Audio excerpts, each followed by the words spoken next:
This is Joseph Campanella. Bishop Sheen's spoken and written words are a treasure for God's people of all religions. The diversity of his words reflect his certainty that it is not a unity of religion that we plead for, but a unity of religious people.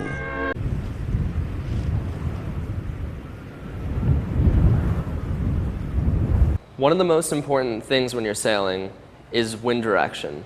You always have to know where the wind is coming from.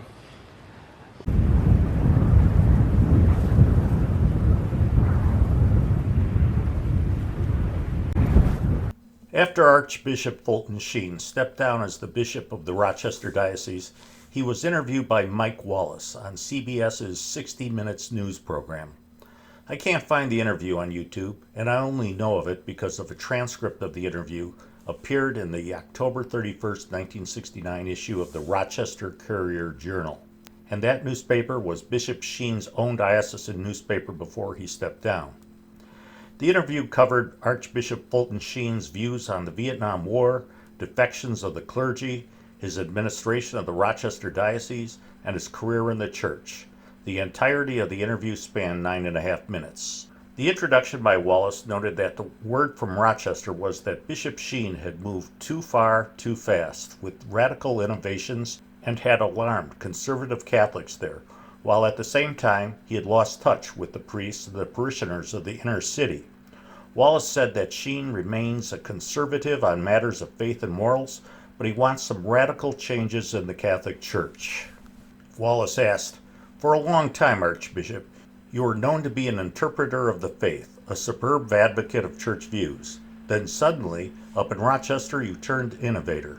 What caused the change?" Bishop Sheen answered, "Listen, very often people are kept away from water and then condemned because they do not swim. I was never given a chance to administer a diocese before. I am a man of ideas. I have been thinking of those problems through the many years. This was the first opportunity I had to implement them."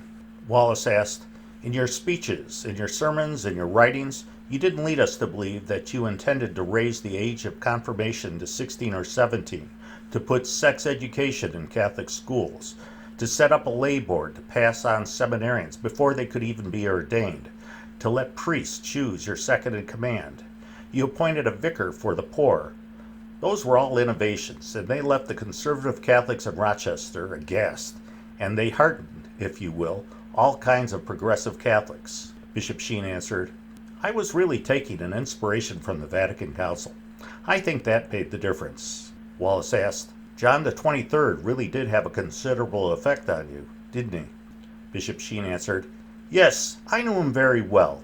We had many talks together. Pope John opened the doors, and the church went out, and the world came in." We'll move ahead to this question from Wallace.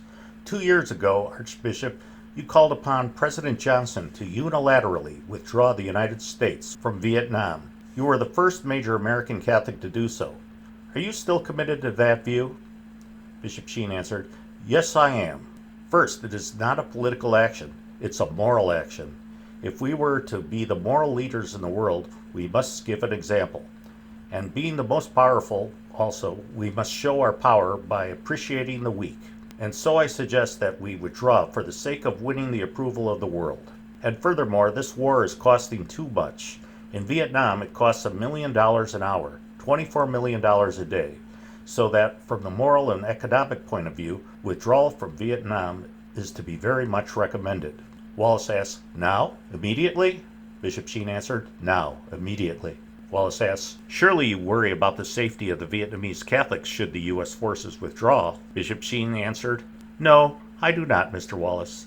I believe that we pulled out unilaterally, that the moral opinion of the world would sustain us. The other nations would resent any attempt on the part of the northern Vietnamese to come down to destroy the people of South Vietnam." Later, Wallace asked, "One of your priests in Rochester told me that your black parishioners were appalled at a speech you made there about the necessity of learning to love our black brothers, the way that you said you learned to love lepers in Africa. The black man felt that we blacks are not lepers, we are not sick, we are humans, and he found it to be patronizing."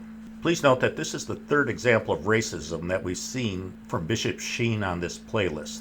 But Bishop Sheen answered, What I said was that I explained, and what was obviously missed, that there are three intimacies of love. One is speech. We would never know anyone loved unless he told us so. The second is vision. We want to see the one that is loved. And the third is the intimacy of touch. And I said that in a talk, the only way that you will ever begin to love people is to touch them. How did I learn to love the lepers? By touching them, digging my fingers into a leper's hand. And so you've got to love the blacks that way. You've got to touch them and you've got to move among them. That's what I said in the talk, and I'm surprised that anyone should have had a thought otherwise. And later in the interview, Wallace continued, "Well then, why? I think a good many Americans were disappointed that Fulton Sheen was not made a cardinal.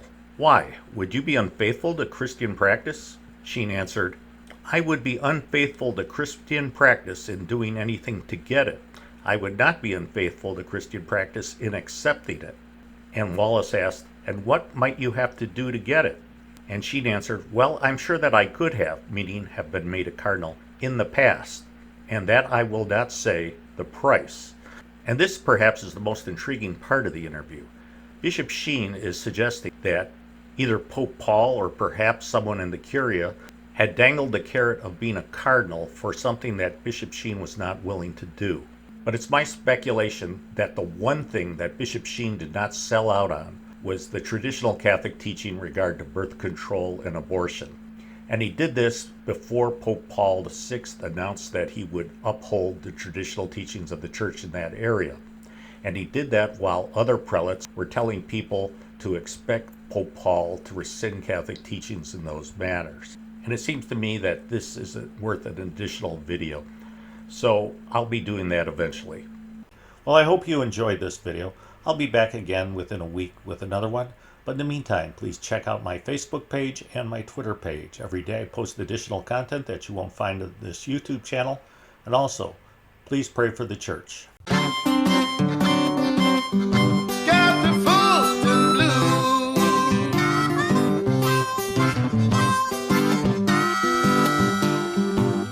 Well, I've been to the bottom and to the top of the hill.